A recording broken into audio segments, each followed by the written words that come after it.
to get through this one fairly quick, but probably not going to happen. So I was on my application today for Where We All Talk. The guys in our custody group talk, and I have different groups of men that talk about different subjects. And in the custody group, somebody shared a video by Alex Hormozi. And if you don't know who he is, he's like one of the major online marketer selling guys. And like, he's like the guy apparently. And his mom passed away. And I knew this because of social media. His mom passed away last week. And so he gave a talk talking about that. And I started to watch it. And one of the guys in the group was talking about how important it was. And first off, I'm going to bring up a lot of stuff in this. And this is really to appreciate what he went through and what he's going through. And it's such an insane tragedy that I don't want to minimize it, but I also want to add depth to it because this is something that I deal with all the time. And I told, my buddy who posted this in our chat, I said, man, I'm going to use this as today's live stream because this is something that I've been thinking about with new content and with what to talk about and to tie in together a lot of the different ideas that have come from helping men with just extreme amounts of pain, whether that's custody and divorce or addiction. A lot of these things are ignored, and you hear me talk about it quite a bit on these live stream things or whatever else you're seeing it on. And I want it to be articulated really well. And so in this, what I want to go over is this stuff. For you dudes who are on the Zoom call, I'll share my screen just for the hell of it. Because then you can see kind of the notes of what I'm going off of. And the ideation of how this all happened is pretty cool, which I made a video on that. Anyway, so guys, gals, thanks for coming. We're going to talk a lot about male pain here. We're going to talk a lot about some of the cultural myths about it and where people get it wrong. And this causes a lot of pain and suffering. And it works for both men and women. As you guys may or may not know, I work with men a lot. And one thing I've been noticing about these live streams is the amount of women that do show up who have issues that I guess they're looking at some of my content for. And I'm keeping that in mind. It's very hard for me to pivot and switch gears to make content for both men and women. And there are differences. I think it's very important to respect those differences. And some of the stuff that I'm speaking directly to men may not be applicable to women, but some of the stuff that would be applicable to women wouldn't be applicable to men. Okay, so I'm thinking about it. No promises just yet, but I really appreciate you guys coming. So how do I start this one? And I have some notes and they're all jumbled up, but how about we go here? For every man that's born in our world today, we are born into a myth of what we're supposed to be, what's supposed to make us happy, what's supposed to make us successful. And as we get older, as we go from boys to men and, men to mature men, fathers, grandfathers, all that line, we start to realize how much of a lie everything is. Now, the irony in all of this is that you hear about this all the time, but in hearing about it all the time, it's also not correct. So we hear things from different men's movements, from different political ideologies, from all sorts of conspiracy theories and so on about how there's a lie going on. And what I want to talk about is the lie that I've seen and worked with while working directly with men and working directly with men with all sorts of pain and walking them through the entire path, right? So if they come to me and they've been abused and sought therapy and can't find an answer, and somehow that comes out in our work, which is pretty common, I'm going to take them from that dysfunction all the way to function and hopefully beyond, long term, okay? If they come to me for custody, it's the same thing. How do we focus on your custody case? How do we go through that insane amount of pain? Look at all the cultural confusion that goes around that and get you into functionality, win your case, get your kids, get fair visitation. But then also, how do you live and go on with life? And with every single one of those things, there's that opportunity, at least that I always offer. Not every man takes it. Not every man has the time for it. And sometimes they just come through the front door. But what I see in all of that is there is a tremendous, tremendous lie. And this has to do with pain. Pain in the human experience and how we see it.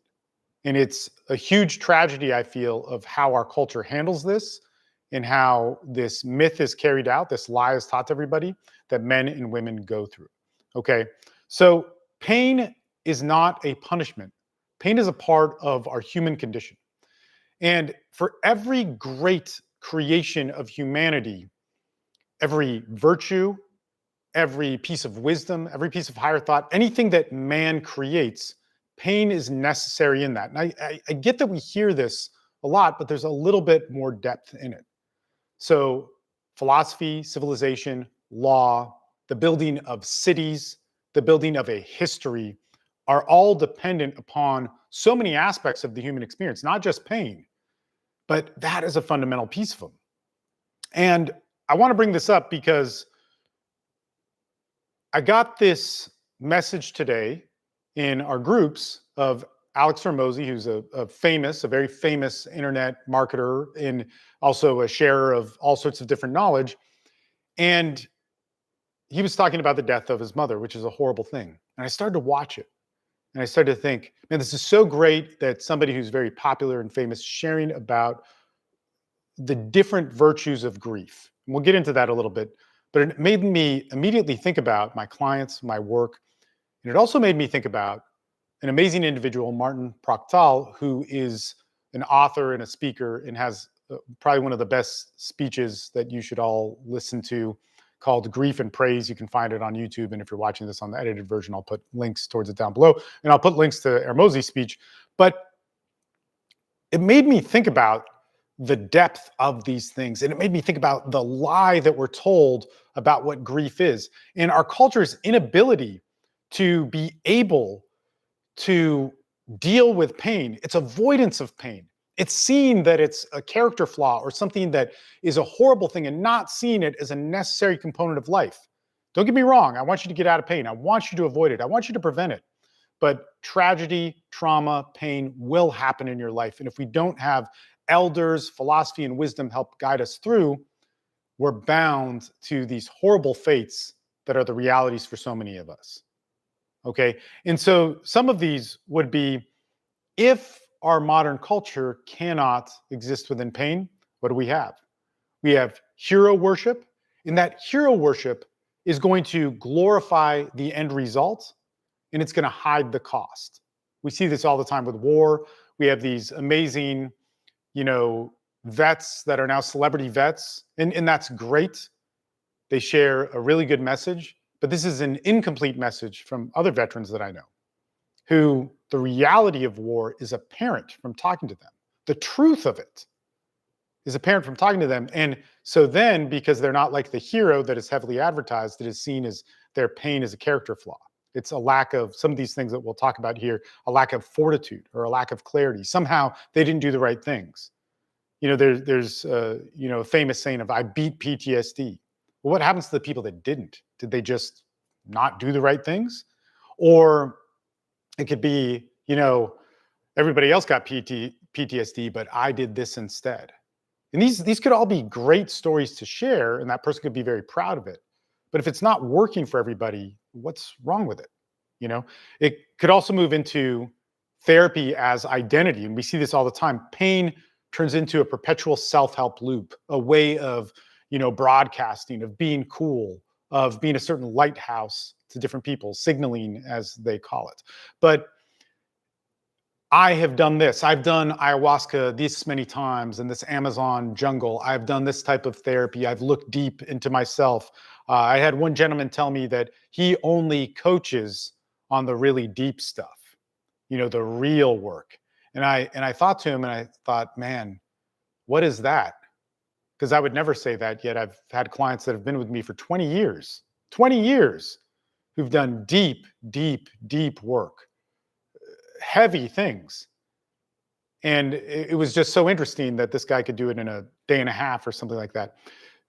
Social media and the identities that come around that, whether it's your identity as a stoic, your identity as a warrior, your identity as being a part of a certain team, CrossFit team, jiu-jitsu team, MMA team. I should know this, right? I'm training it so much. But we look at these different things of how people broadcast what that is. And then Stoicism is no longer an application of life. It's only knowledge in repeating and parroting different things that we've heard.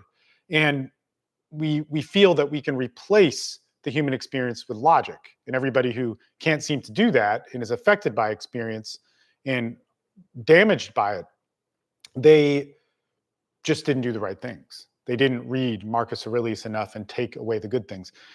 It's kind of an interesting world that we live in. You know, everybody seems to recognize pain and trauma, but nobody wants to go through it. Nobody has a story about sitting in it. We also have consumer coping, meaning that we become obsessed with buying the right things, the obsession with broadcasting that we've achieved this thing or that thing, which then would signify that we are healed or somehow better than other people. Political polarization, meaning that if we believe in a certain thing, whether that's being pro-choice or being pro-life or being for the Democrats or being for the conservatives or whatever it is, that this somehow is the answer to this human conflict.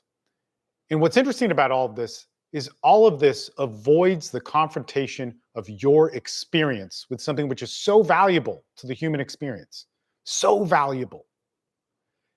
But it also gives the indirect message that you are flawed if you are affected by this. And what I know from dealing with people who have real pain is you should be changed by it. That doesn't mean you should be hurt. That doesn't mean you should be damaged. That doesn't mean you should be seen as something less than. But really directly what it means is you should be seen as a human who has gone through something that is sacred, that is truly a rite of passage for you, that has always been a part of the human experience, that is one of the necessary steps to truly understanding wisdom, to understanding virtue, understanding the true goodness within you so that you can have sense of self, sense of confidence, and so you can go through life in some of the best ways. And if you don't achieve this, you will always be starved for it. I don't know why this is. I don't know why human beings are always born with it, but you're always going to want it. And then you will be a slave to this constantly turning wheel of what we have in our culture that is basically saying, feel good now, look the part, be the image, buy into the false image of being a hero, and you'll be good to go. So let's get into this. So like I said, this started with Hormozi's talk, and Alex is talking about something that is very personal, his mother passing away, and just a couple days before he gave this speech. And his speech is talking about mental toughness and how mental toughness has evolved from hard things in our life. And it's a very courageous speech, it's a very emotional speech. And it's basically talking about how we deal with pain and what that does with us. And in fact, he moves into these 4 dimensions of mental toughness throughout this. He says, number 1, there's tolerance, how long before you break, fortitude, how far you fall once you do, resilience, how fast you return back to your baseline, and adaptability, who you are and who you become afterwards.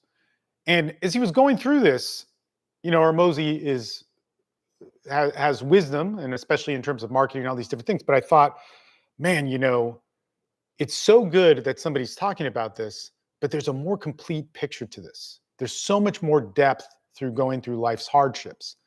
And it's almost as if this truth that reality in our life brings us to starts chipping away at that depth.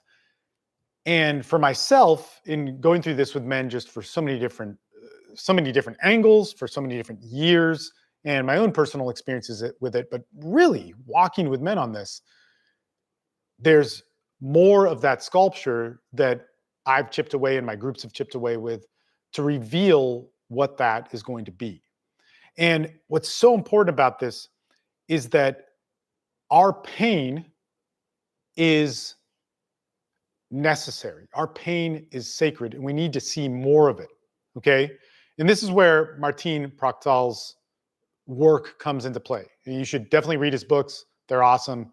If you just want a quick shot to what he's all about, but his books are a little bit more in depth and they're very spacey and metaphoric. And, he writes sentences longer than Henry Miller, if you don't know who that is, but you should read his stuff too.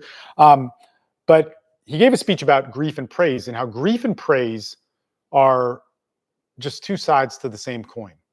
And when we grieve, it is truly a window and an emblem of just how deeply we've loved. And to love in the world is such a beautiful thing, but it guarantees that there will be grief. And this is part of the human existence. And the way Prachtal describes all of this is that you really can't have one without the other. And he's such a great orator that he just articulates this so beautifully, that if you are to love and to expect not to grieve, you are dealing with something fake. You're taking something organic and everything that is about organic beauty and giving a plastic model that could never be those things, that is just fooling the whole world.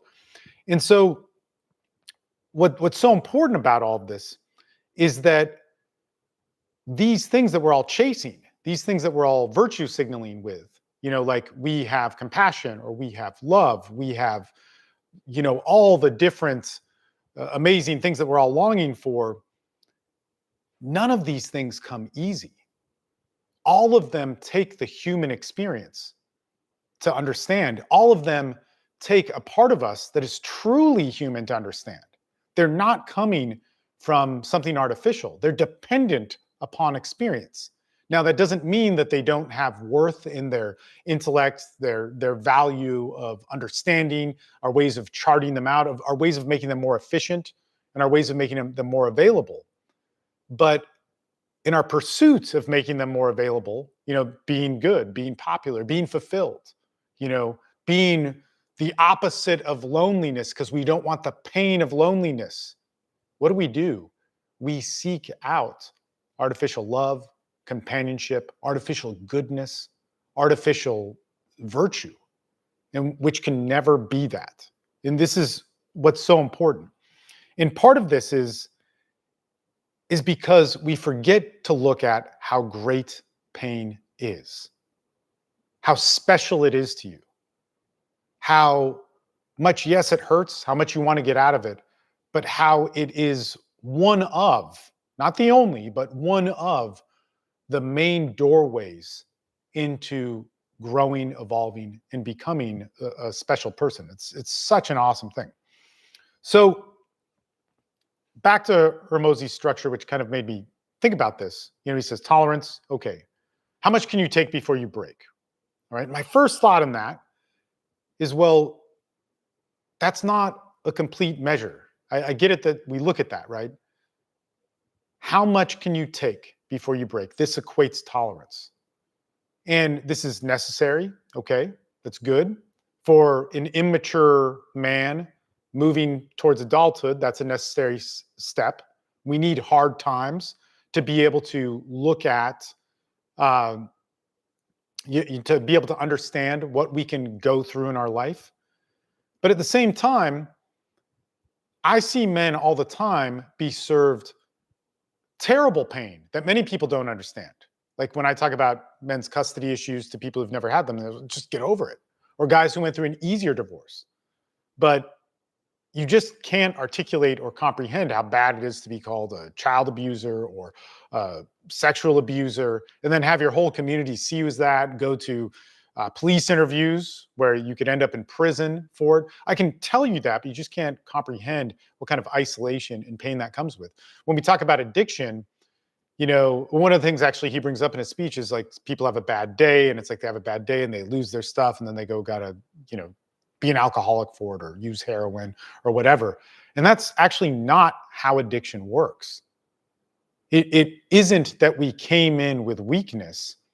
It's that, we came into a world where everybody's going to be weak in these ways. And there were these opportunities that came about, and there's usually pain and trauma and a whole bunch of things. And then we got into some sort of physical dependency, or it could be a behavioral addiction as well.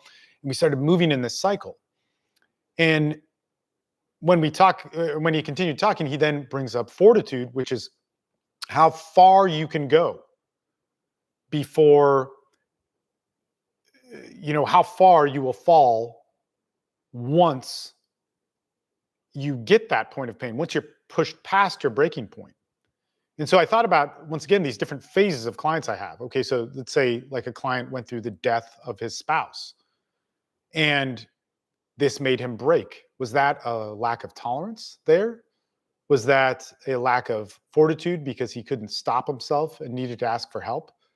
And of course, these are points of measurement to look at. And they are things, they are important, but they're not the only equation to the puzzle here. And then he's talked about resilience and how fast you can return back to your baseline. So you go through this dip, and then how far can you come, or how long does it take you? What does it take in order for you to get back? All right. This is kind of an interesting thing, because when I know men who've gone through serious pain, they never get back here, and they never should get back here. When we're living within the world of grief and praise, love and true suffering, it is supposed to permanently change you. Now, again, I just want to make clear that this isn't that you're permanently changed in less than. It's that in order to evolve and go on the natural path of self-worth and confidence and individuation, which Carl Jung talks about, and in this path of life that becomes great, we have to go through the natural course of pain, of suffering, of all these different things. So we are going to get broken, right? And then he talks about adaptability. And adaptability would be this thing of like, how do we evolve to something more? Something that's most similar to what I'm talking about here. But the thing is in all of this, it's through the filter and through the guise that pain is bad. And that if you have pain, you did something wrong, you're less of a person, you're weaker for feeling it. And there's so much, just reinforcement from our culture that is saying this, that if you are broken, you are weak. What's an interesting irony here is that much of masculinity is criticized, and you hear toxic masculinity, and this comes from, when you ask about where does, why is there toxic masculinity? They say, well, it's because men don't know how to feel. They don't know how to emote. Yet that same faction of people that promote the idea of toxic masculinity, which I agree, there can be toxic things. It's just there's huge holes in the reality of this concept, right? That don't have to do with the actuality of men's healing and processing through these things, is that they will also say, you can feel, but you have to feel in this way. That if you feel, that if you're affected by your divorce, your custody battle, your parental alienation, your addiction, your PTSD, your abuse, your loneliness that so many men feel, but it's not seen as a big deal, that if you don't feel it in this way, then you're dangerous. That you have to feel it with the acknowledgement of you, perhaps being a dangerous, violent, oversexed male, because our culture has taught that to you. And if you have any urges towards that, they're taught by your culture and they're not by your nature. So learn this way and basically suppress whatever you're feeling that we don't agree with and move forward in this path. Which that path of whatever it might be, that might be doing yoga or something that is more on the feminine side of things for men, could be helpful to a lot of men, but it's not helpful for all. And for those men that it's not helpful to, it's kind of the same thing as that vet who can only see celebrity vets, or can only see people that say, have shirts that have, I beat PTSD on it. Well, why isn't this working for me? And so over and over again, the same culture that tells men that they need to feel tells them that they have to feel in this way, or you're canceled, or you're unimportant, or you're causing damage and you should be thrown away. And then they have a culture of men that says the same thing. And in this, we don't have a culture showing this reality, or there's very few people of it really working men through it. So the container built by our culture is part of what creates tolerance. And I want to talk about these points that Hormozi's talking about with a little bit more depth, because there is something to tolerance. So tolerance is not just your willpower, it's the container that our culture has around us, that we inherit from our culture, but it's also our way of working within our life. So every single one of our life experiences is going to shape us. And we need to understand that in shaping us, it can break us. And by breaking us, that means it could, put us in so much pain we can't continue. It could make us not be able to think. It could make us feel broken by so many different things. We're hysterical, we're dysfunctional, we can't wake up, we can't go to work. And it's part of our job to learn what that is. Now, our culture is extremely complex. It's crazy. A lot of times when people bring up evolutionary psychology and biology, and you just casually say we didn't evolve to be this and that, the difference between how we live and how cultures pre-contact lived, or even with agriculture lived in small communities, is massively different. And so now we have this hyper form of stimuli. So like a lot of the things that I want to bring up here is like we hear about men need to have rites of passage and men need to have all this tribal stuff. Well, that could be true. And I actually very much agree with it, but it's also missing this huge aspect of just how insane our culture is, how much pressure it puts on us. And it's almost too much to ask. It guarantees us to have hardships in our life that are going to be impossible to work through. And it almost guarantees us that we will be broken. Our level of tolerance will be smashed to the ground. We have to understand that. And we have to understand that it's our job to then be able to rebuild after that. Now, what's so sad, like really, when we think about this, and I'm live streaming mainly to a custody group, when men are affected by custody, nobody believes they should be this affected. You don't even believe that you should be this affected. And when it affects you, you think there's something wrong with you, so you cover it up. You don't seek for a solution because there is no real solution. The only solution that will recognize you, that will accept you, are ones that don't want to hear you talk about your pain, don't want to hear you talk about your depression, don't want to hear you talk about your level of anger, your level of rage. These common things that happen, like it's really common for a man who's going through parental alienation or false allegations, who can't see his kids, to think about suicide. Now, suicide is something which is unhealthy. You should get help.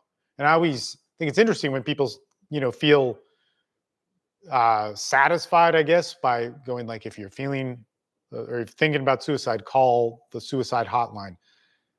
That's great. And if you are thinking about suicide, you should. But that also may not be enough. And you should reach out to people. You should get direct help from people. You should have opportunities and doors open of people who will listen to you. This is very, very common for men going through divorce and custody issues. They're also going to be so angry, they may want to hurt themselves or other people. These are all not good things to do. You shouldn't do them. But do you realize that this is normal? This is what most men are going to think when they're kept from their kids, when they're ruined by the court system, when they have everything taken away and there's no justice for them. These are common thoughts. This would actually be the normal result of it, to make a man or woman or whoever mentally unhealthy. We don't have any outlets in the mental health trajectory for somebody to become mentally healthy that are accepting of men in this issue. If we go to addiction, same thing. If we go to PTSD, same thing. If we go to depression, male depression, same thing. We have men who are in severe pain given this idea of what they're supposed to do. And when they try and walk on it, they're immediately pushed into a conformity that may not sit well with them. And for some people, that does work. That's great. and it's great for them. But for huge amounts of people, enough for me to see so common that I could build a business off of it that is nonstop, that I pretty much don't sleep because I'm working all the time on it. That's how much it is. And that more people could start businesses on this.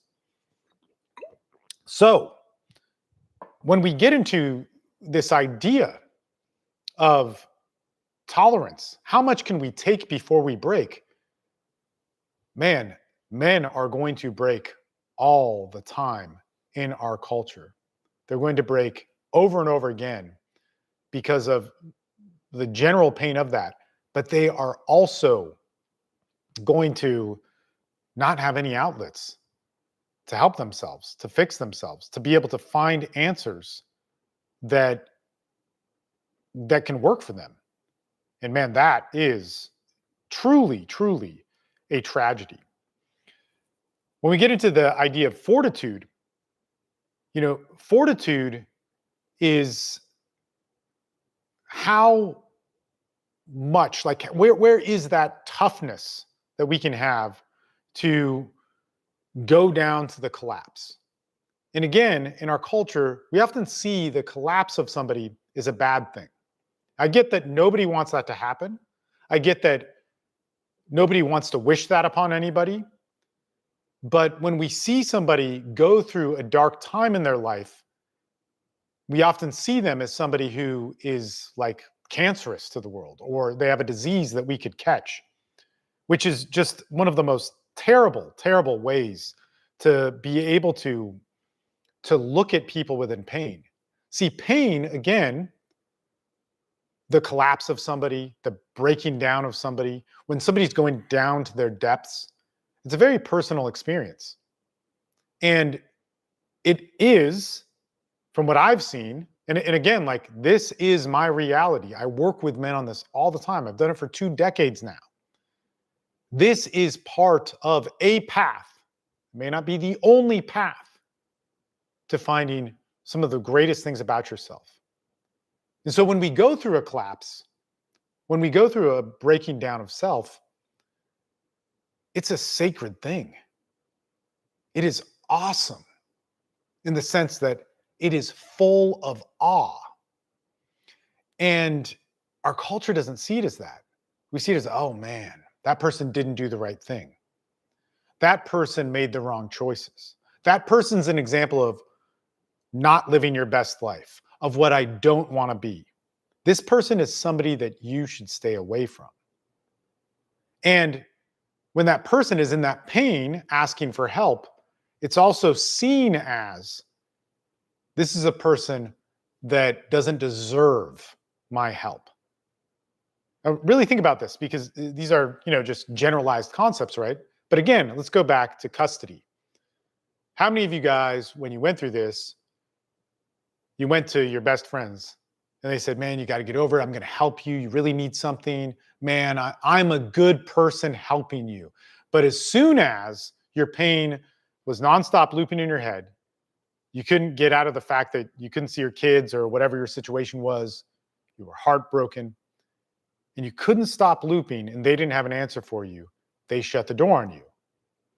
And it goes back to, why can't you just get over it? Why are you so not mentally strong? Why don't you listen to this audiobook on being a badass? Why are you failing? At this point, you've accepted to fail. Yet, the crazy thing is in every culture that has maintained a history, they have as its surviving works people talking about the beauty of pain, the sacredness of pain. It's kind of an interesting thing because Stoicism is such a hot thing, and it is in Stoicism, but the followers of modern day Stoicism see pain as weakness. See it only as a quote to talk about, but when somebody's in pain, they won't see that it is one of the sacred elements to build true strength that you cannot get from anywhere else. It's an amazing irony. So what will most likely survive out of this culture, our culture, is kind of like, as Plato said, the masses are always going to follow ridiculous stuff. That's not the direct quote, obviously, right? But very few people will understand things with more depth. What survives, though, is going to be the depth. And why is that? Why is that there? It's such an interesting thing when it comes down to our relationship with pain. And if we go back to this elaboration on what it would be to have fortitude, one thing that is in Grief and Praise, or what Martin Prachtal talks about, is when you grieve, you praise the depth of what you've loved. You're wailing, you're crying. As he talks about it, is that I forget the story, but his hair turned white. He went through the pain of seeing his tribe decimated on Lake Atatlan, and dealing with the betrayal that happened from his friends, and that he could no longer walk straight, and all these different things that could have, very logical Western medical explanations to, and so on. But to fall is to meet the gods of your inner chaos. To go into the darkness, as one of my great mentors says, that's where the good light is. To go into the darkness in something that I've gotten so much from studying and working with the indigenous people in the Sierras, is that all thought, all creation, all of the greatest things is formed in the dark, is formed in the womb.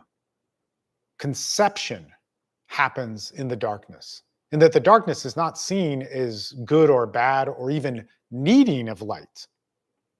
But if there is ever going to be light in this thing that we seem to like a lot of, light, and has this ability for us to exist in a different way, it all has to be formed from nothingness, the void. In fact, when you get to those people of the Sierras, it moves into that. It's not just darkness. It's the vacuum. It's the void. It's the nothingness that comes through it. And, it's one of those things, like one of my clients who's starting a channel, a therapy channel, I'll actually look it up right now. He made a video today, and it actually talks about these, what does he call them? They're like the kitsch words, the catchphrases that happen in therapy. The catchphrases of, like, if there is no darkness, there isn't any light, or these types of things. But we don't have any people who've really experienced that. We don't have people talking about that. And that is sad, So when we get into this idea of resilience, who do we become when we've had pain? And I really want you to think about this, because this is the myth of man. This is the lie that we are born into. This is the lie that you have to unlearn in your life. Resilience is not being the hero that your pain that you're running from is telling you to be. Resilience is not becoming the guy that looks perfect, that has all the things that you want to fulfill yourself when you're miserable about your life. Pain shows you where the problem is, but it does not show you the solution. Pain shows you the opposite of your pain is a solution. That loneliness means more ownership, more things, more attention, more women, more of all these things. And I have nothing against that. If you want more things, get them. If you want more attention, get it. If you want more women, by all means, this could be a great thing in your life. But to think that that is the solution to your loneliness, that's the lie. So there's something more to resilience. There's something more to the pain that you're in. There's something more to you going through these cathartic moments of your life. There's something more of where you're going to find yourself. So it doesn't mean that you come back to look good by our culture. We have to stop looking at our culture as defining the value of pain, which is generally says it's bad, and the value of getting past your pain, which means you can only look good to it. You can only look good to the cultural zeitgeist, the anthem of that culture, which doesn't care about you, right? It's actually not going to fulfill you. It's not going to be your friend. It's not going to be your family. It's not going to be your legacy. It's not going to be your lover. All these things that you long for as the definition of solving these problems. So that resilience means that you have to get back to, yes, functionality. I'll say this.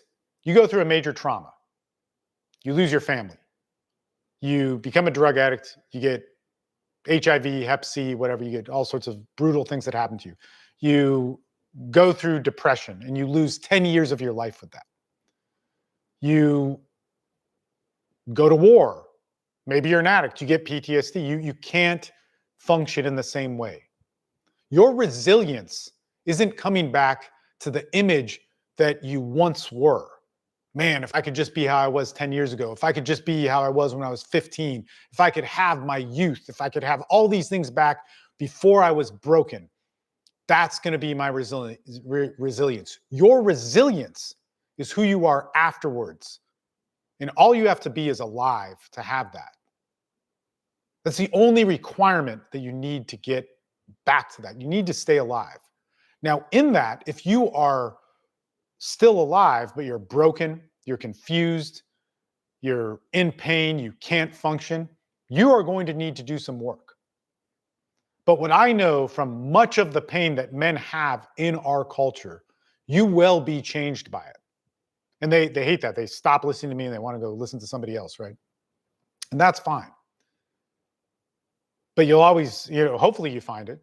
You'll have more events in your life that hopefully teach you the true lessons. But until then, you're going to keep repeating stuff. You're going to believe in a lie of looking good, feeling good, and getting the quick fix of whatever. And then your value of masculinity can never be fulfilled because your value of masculinity is defined by a culture that doesn't care if you're a man or anything else.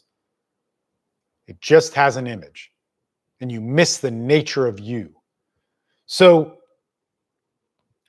when we come back from our pain, we're going to be changed. The deeper the pain, we're going to be changed for a long time. We might walk with a limp. We might be broken. We might be more angry. We might be so pissed off. I remember hearing this monk talk about forgiveness, and he said that forgiveness isn't what we think it is. It's not just like, I forgive you for doing whatever. It's going within yourself and letting go of all the things that allow you to hold on to hatred, that allow you to hold on to that thing that makes you dislike that person, that event, whatever it is. And I thought, wow, that is what I want. That's what I want to go for. And I remember listening to that going like, man, I want to go in that direction.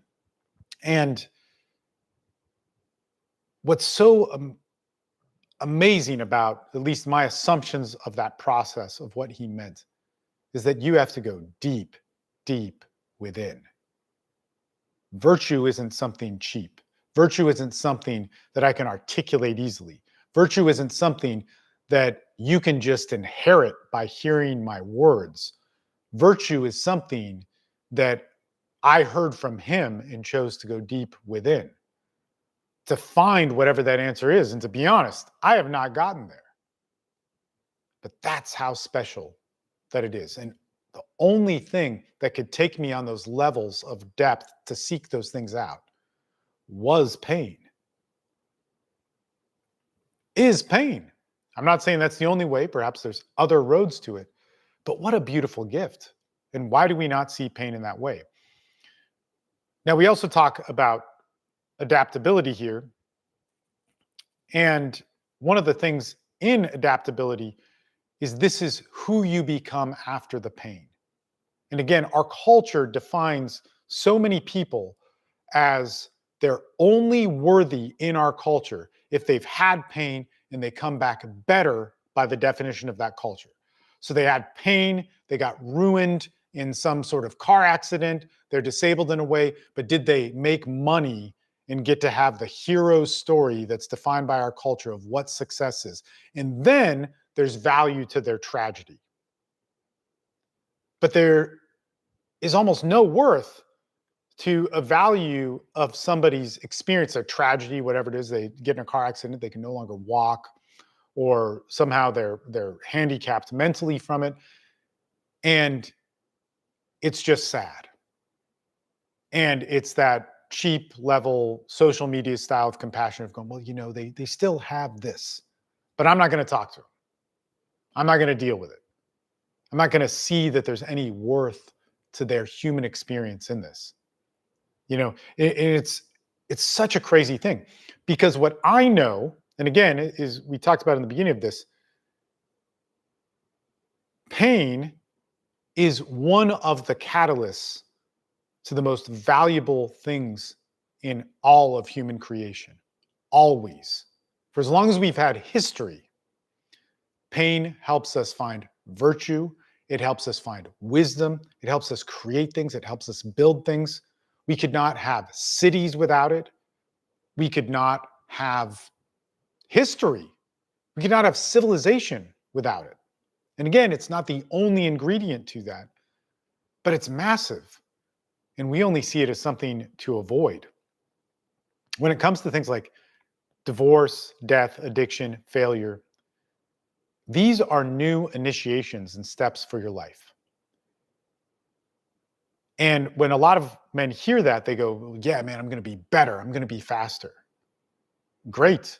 I hope you are. But part of that is going into this awesome, amazing thing of not having those things, of feeling truly what you feel, of being able to hold what that is about you that may be so broken, that may be so, fractured apart. Man, I'm losing my words. But that is such a special thing. There was this image that was shared in one of the circles that we had of, a man was going through his therapeutic process. And I forget if it was EMDR or maybe some other form of therapy, but he saw himself, and this was truly foundational for him, is he saw himself as an older man, and he was able to go to the world, share to the world this beautiful, beautiful heart that he had. And what made it beautiful is it was broken apart in all these pieces, and he managed to put it back together. And this in itself was the art of life. And what's interesting about that story for him, and when I heard it from his mouth, it was uniquely special and beautiful just for that. It was his peace with understanding his pain and how he could present to the world and be the person afterwards. Yet, in a cultural interpretation of a world of social media, of a world of being popular, of a world obsessed with quick fixes and obsessed with never feeling pain, that idea, that heart, that presentation of self could only have worth and value if it had monetary value, if it had social power, and if it had worth in all these different ways. And think about that, that to so many people who go through the damage and hardships of our world, and this is men and women, but with men, there's a lot. You are going to be affected by life over and over again with very, very hard things. And your cultural narrative of who you are after that comes down to how much you're valued in terms of what your worth is, your social value, your ability to accomplish things. And all of those things could be very important, but none of them include the worth of yourself. In fact, the worth of yourself is defined first by those things and how important you are, and not by you being you and then going out and learning how to make money, learning how to create things, learning how to create valuable things. It's only that if you could do those things, then you have something to talk about. This is truly, truly a culture of that promotes so much self-hatred and an ecosystem for that under the guise of success and living your best life and all this other sort of stuff. So one of the things in this is that I want to tie into the idea of who we are after pain is in Praktal's work. He talks about learning to praise the wounds. That when we grieve well, we make the world more alive. When we go through pain, when we go through our suffering, when we truly feel it, when we truly acknowledge that we loved something so much that we hurt by it, that we actually bring life to the world, that we bring new life to ourselves. And in our world, we make it harder and harder for people to see that because we never have a value to people grieving. We never have a value to people in pain. We don't have a value to somebody who's wounded or lame or unable to function because of what they went through. Yet it's a necessary thing. A scar, a limp, can never be somebody's teacher if we're always ashamed of it. And many of the virtues and wisdom that we create from these things can never be anything of value, at least in our modern culture, perhaps afterwards, if we're always ashamed of watching somebody go through it. It's really, really amazing, right? And an interesting thing that is missing from the general cultural perspective of what it means to truly grieve is this idea of praise. So in Alex's talk, he's talking a lot about toughness, talking about winning, talking about being able to persevere. And these things are great. And again, it's something that I liked very much to see. But what gives this spirit, what gives it worth, what gives it something which has value is going to be the praise. Not just the praise of a good thing, but the praise, what is so special about a man going through that sort of pain. To be able to mourn. And this is something that I'm so sad that I never see. You know, when I started coaching men, there wasn't really an acknowledgement of men, and I didn't really know I would even go in this direction. It was just, I liked doing it, and I was good at it, and somehow I made money at it. I couldn't believe it. And what I immediately saw was that when men had real tears, when men were in pain, I used to have this one friend of mine that would say, and I was lying on the ground making animal noises. And when a man goes through that pain, when a man is on his deathbed, when a man actually knows he is going to die, and he talks to you and he asks for help, and he says, "Am I dying?" And he says, "I need to talk to you now. Remember this, or I'm going to tell you this, what I think of you. Here is my will. Here are the last words that I'm going to write down." That is a special thing. I never asked to want to see those things. I didn't want to see those things. But when I saw them, I realized, wow, what an immense thing. What a lesson. What an impossible thing. What's something that you will remember for the rest of your life. And it changed me. And I assume it will change you. And I know other people who've gone through that. And when that happens, when that tragedy happens, it's usually not a good thing. When I watched my friend die who had a 14-year-old daughter, and I thought, oh my God, this, and went to the funeral afterwards, and what a terrible thing. But in that experience, there is something so righteous about it, something so undeniably beautiful about that experience. And it's not the value of what he said, or these things, or them meaning anything, but it was unbelievable. And to watch that death happen.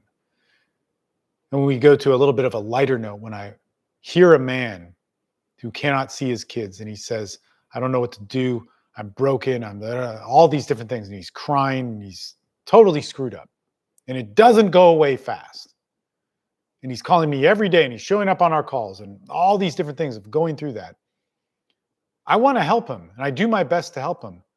And I'm sitting there thinking and feeling, what a beautiful thing, what a great thing. You are knocking on the door to one of the greatest changes of your life, but it means you're going to have to walk through this pain, and I will walk with you on it because it's sacred and because I know it. And he's sitting there going, but man, there's this other guy, there are these online people saying that this is weakness and I can't do it and I have to get over this. And I'm like, no, no, no, no.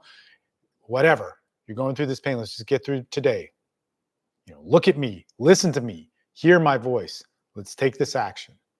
I know you want to kill yourself. I know you want to hurt these people, but we're not going to do it right now. I get it. Here's my story of that. And it's not quick. It's not fun. I can't solve it like that. I can't give the person a PDF or write something down and have it just be, man, we're good. No, it takes that human experience. It is one of the most awesome things. So when it comes down to mental toughness, you have to start understanding that there's an element of humanity to it. There's an element of spirit to it. You can be atheist or agnostic and move into this, but there's something within you that goes deeper.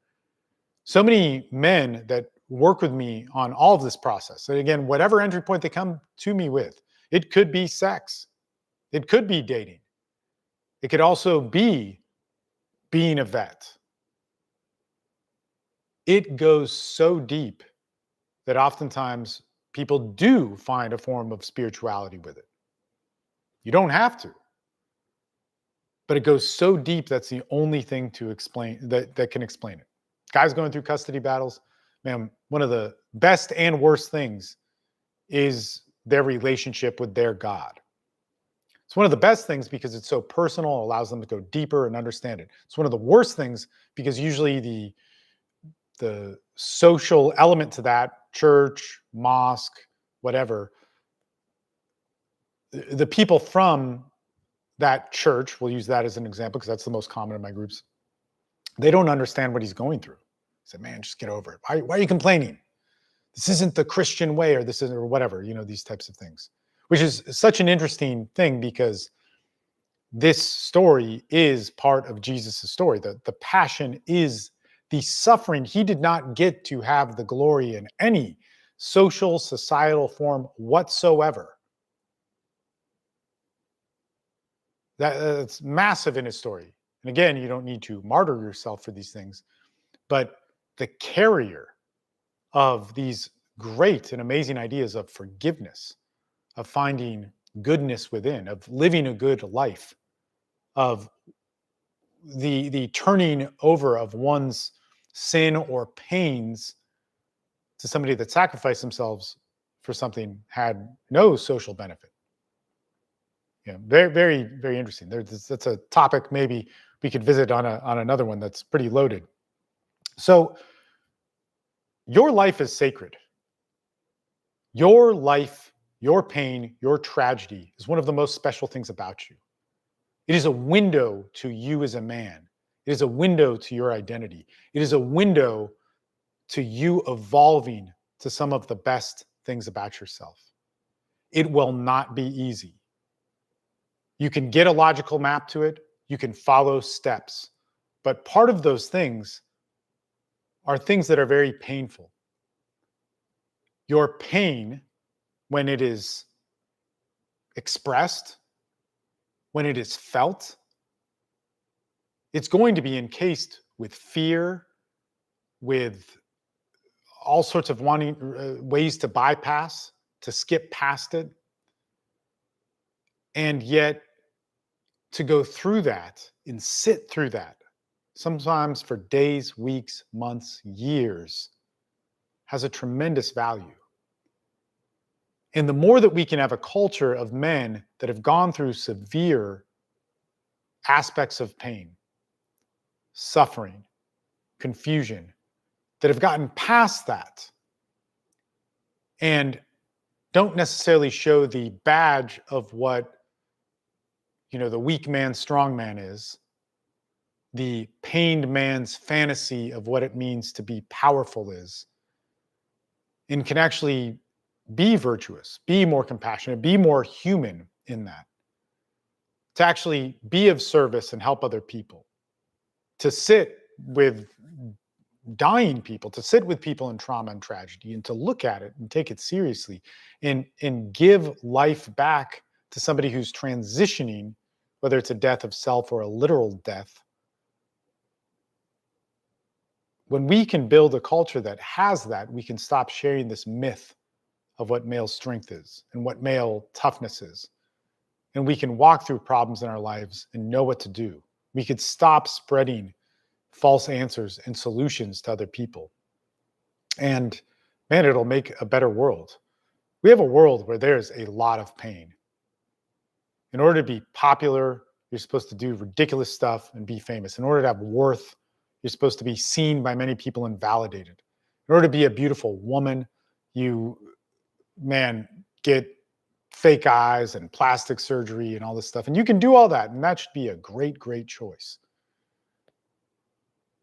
But we have all sorts of false solutions that are answering bigger problems that they cannot solve. And because of that, we have more and more pain. And if we have less people that can truly go through with that, man, we have much more chaos.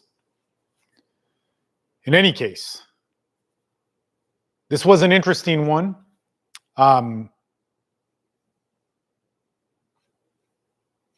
Definitely something that's been a theme for my work and what I've done.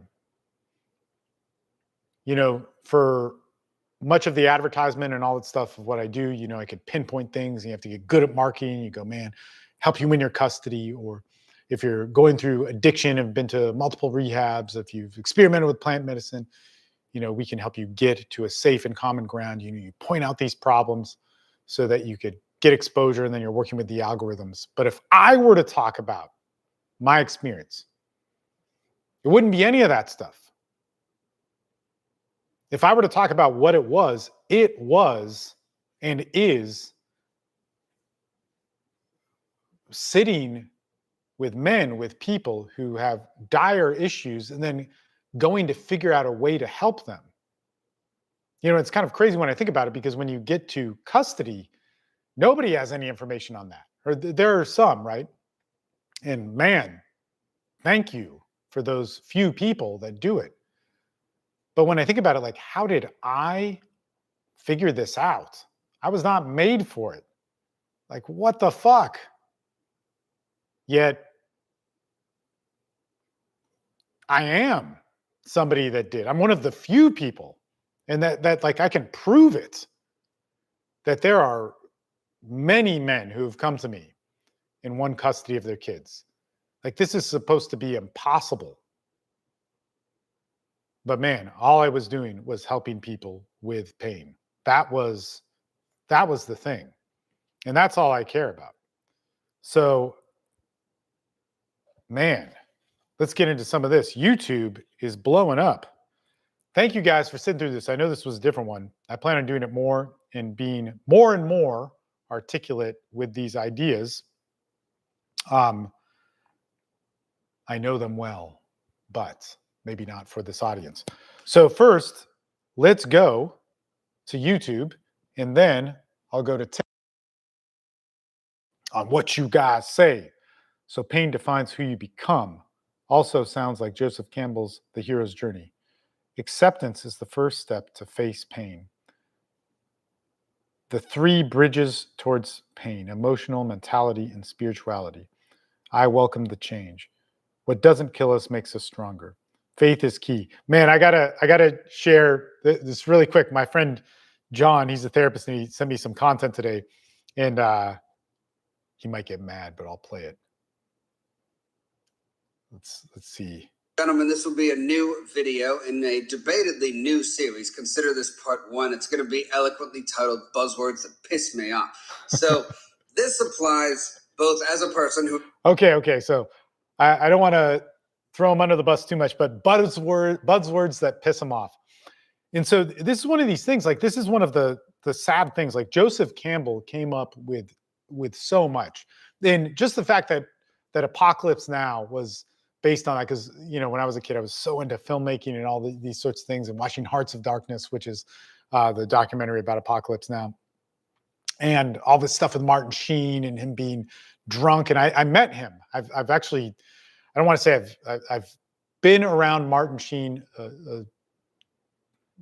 enough times. All right. So I was a photographer for the press, and I photographed him a lot in like 2001, 2, 3, and all the different protests that were happening. I was always around him, and he was just the greatest guy, such a great guy. Always spoke to me so much. And then, watching his work before that. But we have these things like acceptance is the first step to face pain, which is great. And I'm glad that this was written in by Tech So Fast. And the 3 bridges towards pain: emotionally, mentally, spiritually. Okay.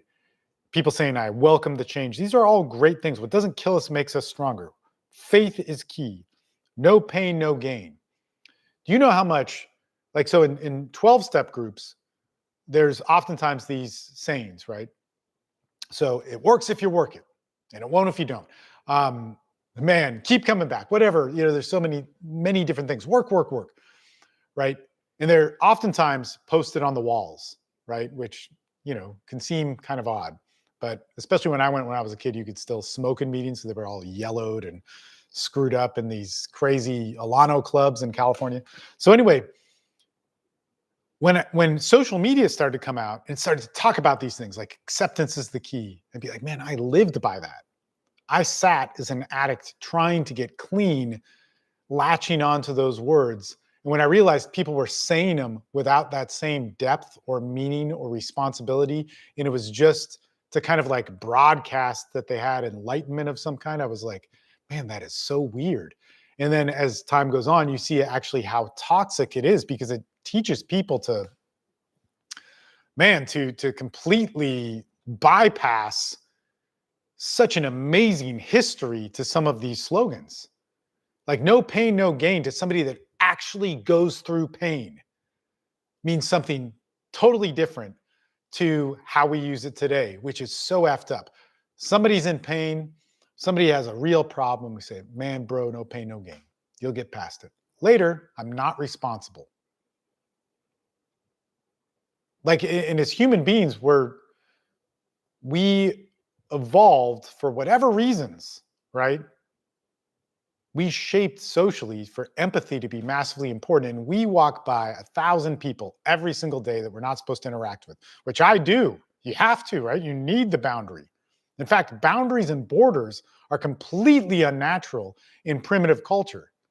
Like we cannot have them. Yeah, we might have a territory and we go, man, we don't know those people. But to anybody that we know, which is who we're always around all the time, we don't have a boundary. This was how our brains and emotions shaped. It's so crazy. This is like one of the first things. We'll talk about this more as time goes on. But yeah, I don't understand how some weird, uneducated guy like me got exposed to all these indigenous groups. But that's one of the huge pieces of work that I've been doing the last 2 years, is working with a tribe that has not had contact. Like there's a massive language barrier because their language structure is their own. It's so nuts because how is this missed by so many people? Like these people could never keep a secret. Like everything's truly communal. There's concepts that they have that we cannot get, and there's concepts that we have that they cannot get. And to learn that is actually impossible in my belief. And it's very odd because like I'll talk to different anthropologists about this, And it is just, it's such a crazy thing. But we use wisdom, virtue, stoicism, great example, is something to be cool and signal that we're smart and educated so that we're well liked instead of actually have a tool of application in our life. We could never there's so many people that could never truly explain what no pain, no gain is, but they could say it with full confidence to help somebody out. That is some broken culture shit, man. Okay, the change from pain and a positive outcome is the ultimate mental strength, 100%. That emotionally you become powerful and spiritual you want to give. I'm a terrible reader, sorry. So if I'm screwing this up, I'm like really actually bad. I should just have Siri read this. You fall in love with resolving. I'm going to try that, see if it'll do it. Oh, it will. Hold on. The change from pain and a positive outcome is the ultimate mental strength. This is how I emotionally you check become my powerful and reading. spiritually you want to give. You fall in love with resolving than materializing. Yeah, 100%, man. 100%. Thank you so much. Don't forget who you are under pressure. And yeah, man. So what we're talking about here is like, don't forget who you are under the pressure of alienation, because it will last for a moment. In the meantime, take it as a baseline to seek self-love and learn skills to de-escalate and control yourself. Spoken from a true man who's in it. Like that's one of these things, like one of our modern problems for men especially is going to be parental alienation and for fatherhood. And it's really ignored. Like he's like, why would that make you upset? But any man that experiences this knows what you go through. And going through the rage, this is an interesting thing because we move into therapy about this. We move into, self-help for men. And it's like, check your emotions, control them.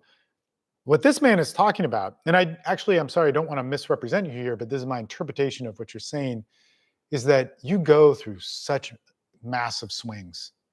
Like when you are alienated from your kids, your worth is gone. You think things that you might never think. In fact, one of the things that was said on our calls last week was, I wish I never had kids and I love my kids. And the therapist that was working with him actually said, no, your pain is telling you that. And your heart is telling you something else. Like the swinging of it. Like, I want to kill myself. I want to kill other people. These are all coming from these crazy shadows within us. And they're normal. But as men, we're not allowed to talk about this. We're not allowed to talk about our sacred experience of the decimating pain that is given to us in our culture. And if you're a woman out there, the same thing is happening to you. But when you go through that, what this man is talking about, you actually learn to truly, the tools to de-escalate that, to come into peace from that, to see the other side from that. That the next time when that coin gets flipped and you're in rage, you have faith that it can get flipped back over. That grief and praise can move back and forth. The more that we do this, the more that we can understand that there is such a beauty to things. Like it is truly there. It's not just said. It's not just said that like the darkest time is before the dawn, It's that if we've lived through that, if we've lived through that cycle, we understand that it's part of our nature, and it's part of our nature to the human experience of finding goodness and virtue and better things about ourselves. The greatest music, poetry, movies, histories, civilizations, they come from spanning through that. And we miss it, man. It's such an amazing thing. If we just make going through male pain, if we just make going through male pain is something that makes us look good in our culture, we are building a fucked up, shitty culture. This gentleman says pain plus insight equals wisdom. Man, yes, wisdom comes from pain. This is an interesting thing because in writing the book that I've never finished, but the end part of it is talking about the things that man creates. So the first part is like all of male pain that I've worked with and where it comes from and why it cycles and how modern culture helps perpetuate it and all these different things. In the end part, it actually gives a value to the things that we create like virtue and wisdom. So virtue and wisdom are defined, at least by me, right? To work within the way that I'm using these words. And I thought about this forever. And I wrote and I talked with people. I worked with people and went over it. I tested it in my own way within my own container. Could be definitely flawed, but pain was knowledge. Okay, so wisdom. Wisdom is knowledge. Okay, so it's not just information. It's knowledge plus. It's information plus experience, and experience is all sorts of things: pain, suffering, power, good things, bad things. Right? How do we deal with knowledge when we have a bunch of green lights? How do we deal with it when we have a bunch of red lights? Right? So it needs that experience. So information, knowledge plus experience. But that can still fuck it up, right? So when we have information and we have experience, it doesn't necessarily mean it turns into this beautiful thing. What is then wisdom? What is wisdom? It's the ability to see the whole thing. It's the ability to get everything. It's the ability to consider all the options. So this is important because I felt that intention, the pursuit of goodness, is Plato or Plotinus defined goodness. It's truly the depth in self. Virtue is goodness. Virtue would be the goodness within, the good thing within that is made good, formed by man. Virtue and wisdom are only, nature does not care about virtue or wisdom. One could make the argument, but you just can't see it. It's left on man's interpretation of those things. So it needs choice and it needs the human experience, right? And so I felt that knowledge, information, plus experience, the human experience, with the intention of good, could make us have wisdom, this thing that could see the whole picture. So when we solve our problems as men, when we're solving man's problems, right? Everybody wants to cure addiction. Everybody wants to cure the family courts. Everybody wants this to show me how to win. Show me how to get the results.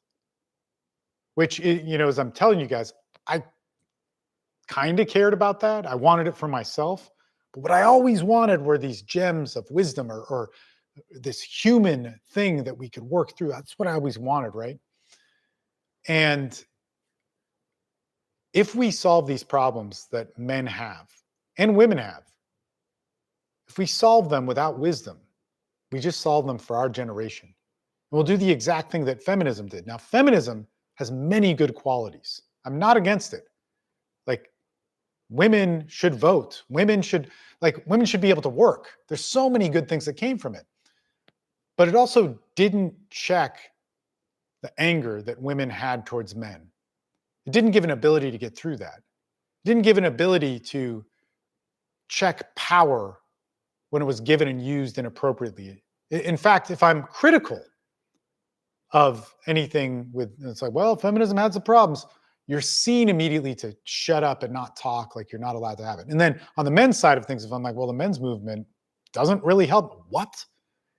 You're against that? You hate everything? And, it moves to these extremes. We can't really talk about it. So we need to have wisdom. We need to understand that our choices that we build, because we're humans, because we're men, if our power is that great that it could create legacy, then we need to learn wisdom. We need to understand that the sacred path of pain, of suffering, of the human experience, of knowing as much of it and understanding as much of it is that of what we get, then we might have a chance in not screwing up the generation after us. We also have to know that when we study history of human movements and, social changes, that anything good will create something bad we cannot predict. We cannot predict it. Do you think feminism could have predicted that it would create men that were lonely and angry and couldn't meet women and hated themselves and had moms who raised them to keep them away from their dads? Like, these are people from my generation. I'm now helping people that grew up in, after 2005 and, this sort of thing. I grew up in the 80s, the 70s, 80s, 90s, and it was common to have women who were single moms that did a great job. They needed a lot of support. They were the first in forever to have this situation. But many of them also were doing this great thing while brainwashing their daughters and sons that their dad was evil. And that was the idea. I'm sure there were plenty of deadbeat dads, but there was a lot of bullshit. Caused a lot of pain. The only reason why I have a job is because of that. Because every single one of my initial clients that grew up from a divorced family was alienated from their father. This was 20 years ago. So those men that are now 60, 70, maybe 50 something that were hiring me, who grew up from a broken home in the 80s and 90s, all had that same story. That their mom lied to them about their dad, and they loved their mom, but now they also hated her because she taught them to hate their dad. I mean, this wasn't supposed to happen. I thought like it was a one-off, but every single client, without exception, had that. And when I moved to start working with drug addicts, it was the opposite. Then I saw men who were abandoned by their fathers. It was interesting to see that difference. And that story was told all the time. The other one was avoided. All right. Man, guys, thank you so much. I hope you liked this. This is a little bit of a different one. We men are graded on our earning potential, usefulness, and workload ability to receive love. And this is true. You know, this is actually a great comment because it fits into the male issue that we have here. Our identity as men is supposed to be able to earn money, work hard, sacrifice for the idea of love and affection. And this is kind of the red pill mentality, which I've never been a fan of. And there's many reasons for that, and perhaps we'll do the much more elaborate video on that. But I've talked about it for years. And we as men earn our worth for a dream that doesn't exist. And this makes us angry. Like the red pill is there for a reason.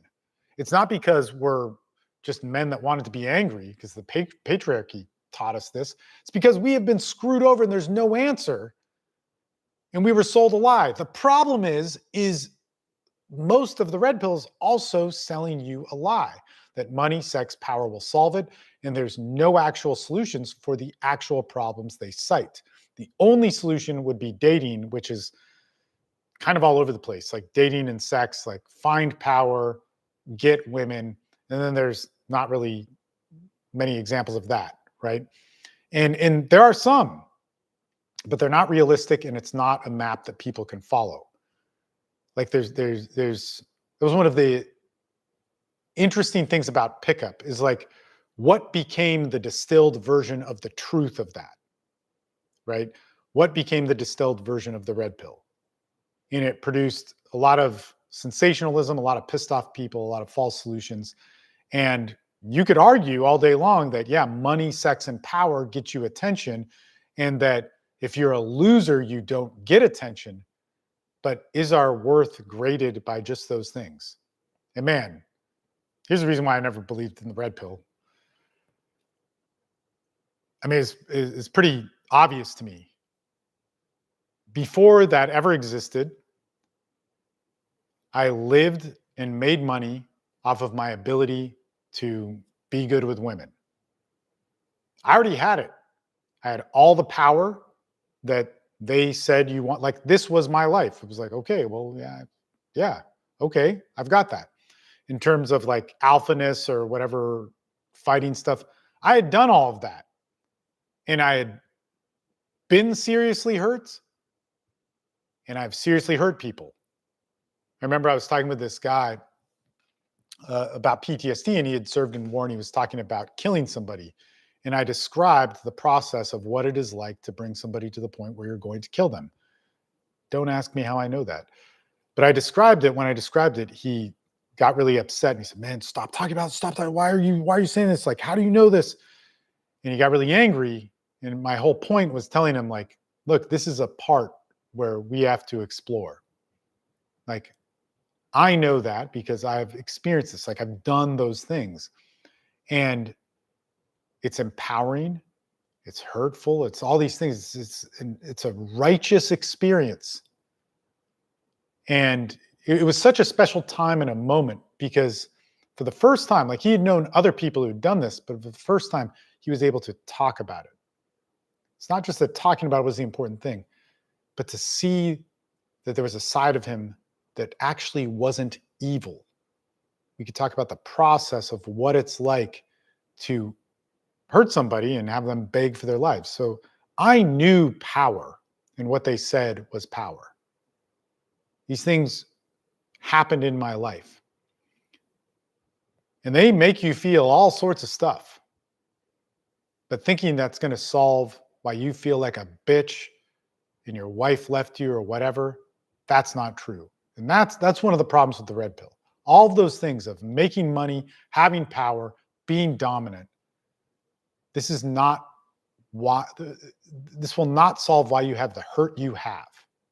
And on the other side of it, the PC side of like just opening up and feeling, this will also not solve your frustration, anger, pain, and rage. Very, very complicated thing. I would also say our nature won't fully solve it either, which our nature is our baseline. Like we have to fulfill that. But our culture is so distorted. Our versions of sex, our versions of success, our versions of identity, all these things, have really been shaped by our culture that just naturally fulfilling them will not be good enough to deal with the confusion and pain and chaos that we have. In any case, yeah. So men are pissed off, people are angry.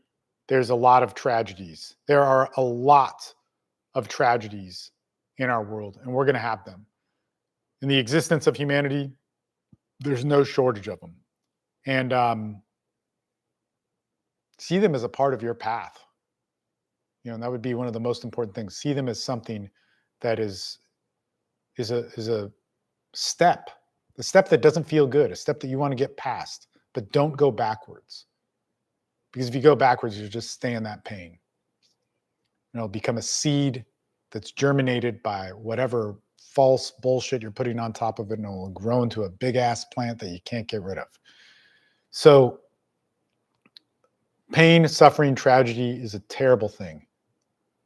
Learn to sit with people on it, learn to go through it, learn to feel it, and learn to be you in it. And it's an awesome thing. And listen to Grief and Praise. It is a badass speech from the early men's movement, which failed. And if you kind of look at it more, you'll see why it failed. But it was really doing something good, and it's sad that it got taken over by a bunch of bullshit. Have a good night, guys. We'll talk to you later.